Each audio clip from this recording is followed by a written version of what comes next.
శ్రీరామ రఘురామ నిన్ను వేడుకోగ దిగిరావా జయ రామ.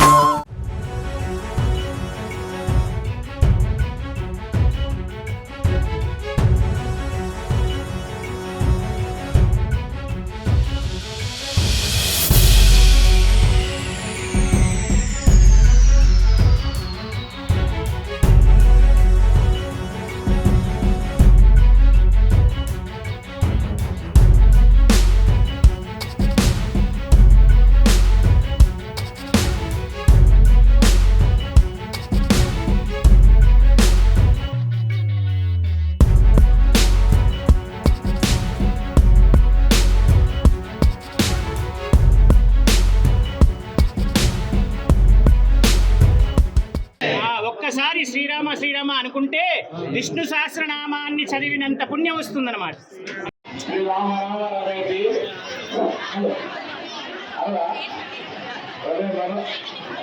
శ్రీరామ రామ రమే రమే రమే మనోరమే సహస్రనామ తప్పిదం రామనామ వరాలనే ఆ కళ్యాణ వేడుకల పాలన అందరూ కూడా శుభం జరగాలని భగవంతుడు ప్రార్థిస్తూ మీ అందరూ కూడా శ్రీరామ శుభాకాంక్షలు. అందరూ కూడా కలిగి ఆపదమా సహకారం సహకారం సర్వ